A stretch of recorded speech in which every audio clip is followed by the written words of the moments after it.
जय श्री कृष्ण। स्वागत है आपका सारथी त्रिशला के साथ। एक बहुत बड़ा विवादित हमेशा लोगों के साथ मैटर रहता है।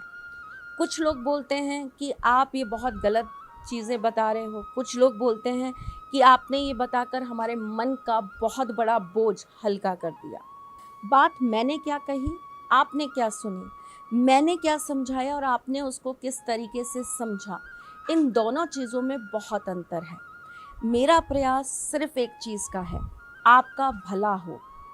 आप अगर जेन्युइनली परेशान हैं, आप अगर किसी चीज़ को लेकर सच में बहुत दुखी हैं अपने जीवन में और आपकी सारी खुशियों को ग्रहण लग चुका है, आपके जीवन के अंदर आप बहुत बुरे दौर से गुजर रहे हैं और उसका कारण आप स्वयं नहीं हैं, आपके कर्म नहीं है, बल्कि कोई तीसरा व्यक्ति है।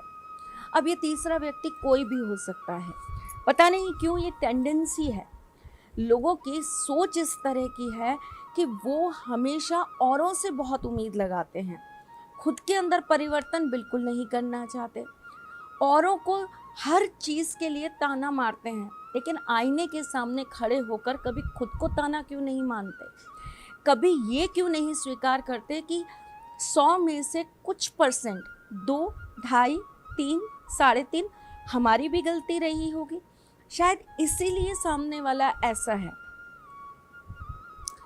कोई नहीं मानेगा, समझाने जाऊंगी तो उल्टा तर्क वितर्क और कुतर्क होने लगेंगे। पर भाई, मैं हाथ जोड़कर गुजारिश करती हूँ, मेरा ये एपिसोड केवल उन बच्चियों के लिए है, उन महिलाओं के लिए है, उन माँओं के लिए है जो अपने जीवन में बहुत ज़्यादा परेशान हैं, और वो लोग जो बिना मतलब अपने जीवन में परेशानियों को न्योता देना चाहते हैं, ऐसे लोग इस कार्य को बिल्कुल ना करें, वरना उल्टा असर तुरंत हो जाएगा। आज मैं आपको बताने वाली हूँ कि अगर आपके जीवन में किसी तीसरे की वजह से दिक्कत है तो आपको क्या करना चाहिए।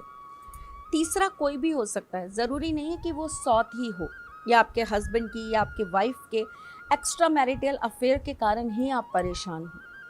ये तीसरा आपके पति का या पत्नी के भाई भी हो सकते हैं, बहन भी हो सकती हैं, माँ भी हो सकती हैं, आपकी बुआ, चाची, काकी, नानी, कोई भी हो सकता है। किसी दूसरे की ज़िंदगी में इंटरफेरेंस कितना करना चाहिए? उतना जहाँ तक आपका भी सम्मान बना रहे और सामने वाले का भी सम्मान बरकरार रहे। लेकिन जब हम किसी की ज़िंदगी में बहुत ज़्यादा घुसने लगते हैं, तब चीज़ें गड़बड़ाती हैं।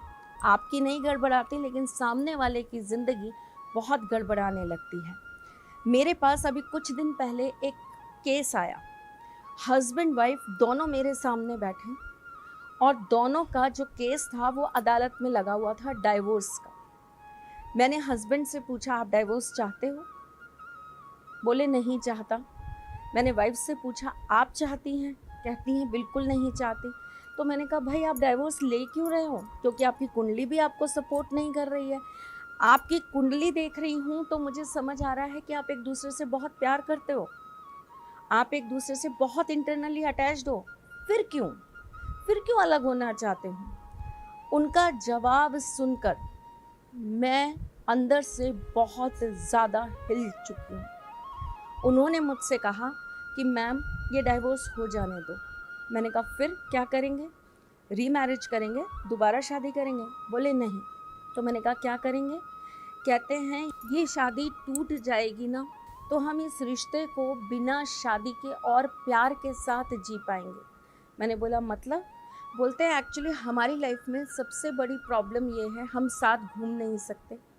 मेरी फैमिली को इस चीज़ से बहुत प्रॉब्लम होती है। मेरी मदर, मेरी सिस्टर इस चीज़ के लिए हमें इजाज़त नहीं देती। जहाँ जाना है साथ जाएंगे, हम भी साथ चलेंगे, तब घूमने चलेंगे।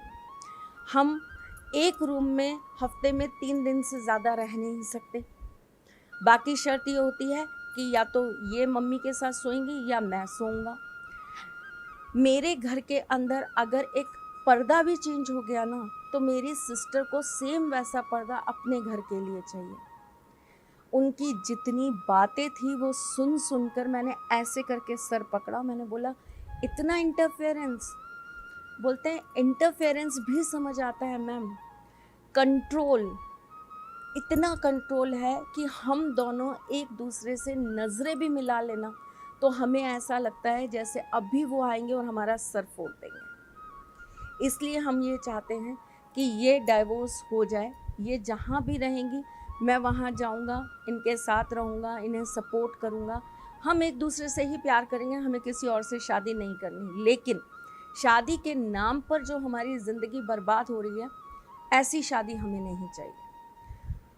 मुझे एक हद तक उनकी बात अच्छी भी लग रही थी और दूसरे हद पर मैं ये सोच रही थी कि शादी जैसा पवित्र रिश्ता, शादी जैसा इतना पाक रिश्ता, इसे किस मोड़ पर लाकर खड़ा कर दिया है।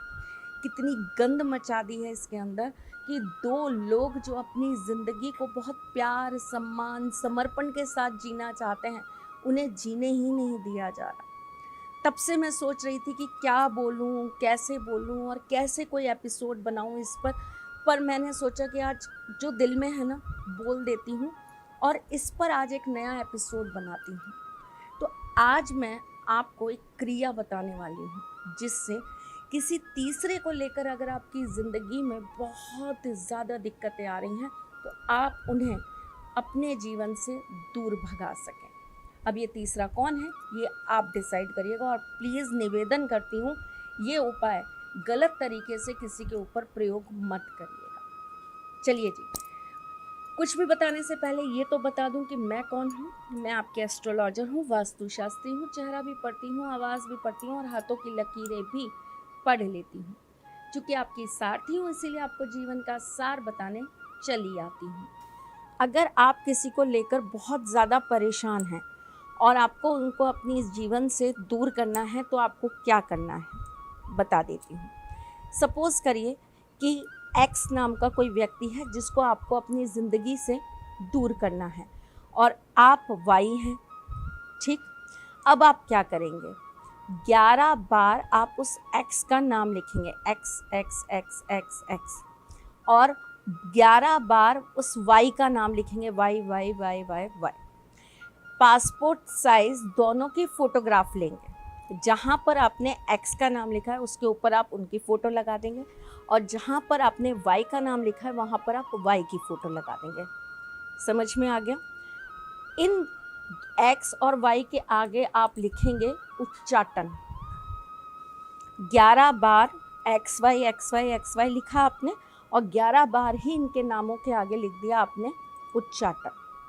अब आप शनिवार की रात्रि को इस पेपर को बहुत अच्छी से फोल्ड करके 4 बार 5 बार 6 बार अच्छी से फोल्ड करके आप अपने घर के किसी भारी चीज़ के नीचे इसे दबा कर रख देंगे। ठीक 24 घंटे बाद यानी कि रविवार के दिन आप वाई की जो फ़ोटो वाला सेशन है जहाँ पर उनका नाम लिखा है और फ़ोटो है उसे आप बीच में से काट कर सेपरेट कर देंगे। वाई वाला जो पोर्शन है उसको आप फोल्ड करेंगे और संभाल कर आप अपने पास में किसी जगह पर रख लेंगे। अब जो एक्स वाला पोर्शन है उसे और जहाँ पर उच्चाटन उच्चाटन उच्चाटन लिखा था उस जगह को भी काट के अलग करके एक्स वाले के साथ जोड़ लेंगे और दोनों को एक दूसरे के साथ मिलाकर फोल्ड कर लेंगे। उसके बाद आप अपने घर की विपरीत दिशा में चले जाएंगे। जैसे कि अगर आप रह रहे हैं ईस्ट में तो आप वेस्ट की तरफ निकल जाओ, थोड़ा दूर निकल जाना, करीबन 10-15 किलोमीटर आगे।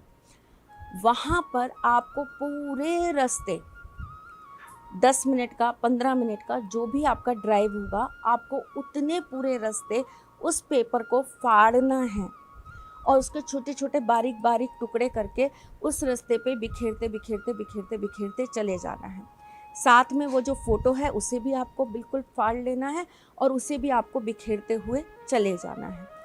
फिर आपको वहाँ से यू टर्न करना है और लौटते समय आपको ह्रीम मंत्र का जाप करते हुए आना है। HRIM, ह्रीम ह्रीम ह्रीम मंत्र का जाप करते हुए आप अपने घर पुनः वापस आ जाएंगे। करके देखिए, पीड़ा जिससे भी होगी उनका दिमाग बिल्कुल हट जाएगा। उसके बाद वो आपके जीवन में इंटरफेरेंस करना बंद कर देंगे। छोटा सा सरल सा उपाय करके देखिएगा, इससे आपके जीवन में जो भी परिवर्तन आए मुझे ज़रूर बताइएगा। मैं फिर आती हूँ कुछ नया, कुछ अलग, कुछ अद्भुत लेकर। तब तक के लिए मुस्कुराते रहिएगा, रिश्तों में मजबूती बना के रखिएगा, अपने साथी के साथ में जुड़े रहिएगा, प्यार देते रहिएगा, प्यार लेते रहिएगा। ख्याल रखिएगा अपना और उनका जिनसे आप प्यार करते हैं। मैं जल्द आपसे मिलने आऊँगी, तब तक के लिए जय श्री कृष्ण। सारथी मां त्रिशला ज्योतिष के क्षेत्र में विश्व विख्यात नाम है। ज्योतिष शास्त्र में पीएचडी मां त्रिशला पिछले 22 वर्षों से ज्योतिष की सभी परंपरागत विधाओं के साथ साथ अनेक दुर्लभ गुण विधाओं जैसे परछाई एवं नव्स के अध्ययन से अपनी सटीक भविष्यवाणी और पूर्वानुमान के लिए विख्यात हैं। अपने उपायों द्वारा लाखों लोगों का जीवन संवार चुकी मां त्रिशला लगातार 2016 से ज्योतिष विभूषण अवार्ड प्राप्त कर रही हैं। साल 2018 में उन्हें उत्तराखंड के मुख्यमंत्री त्रिवेंद्र सिंह रावत ने ज्योतिष विभूषण अवार्ड से सम्मानित किया था और साल 2016 में उन्हें राजस्थान में बेस्ट एस्ट्रोलॉजर के अवार्ड से नवाजा जा चुका है।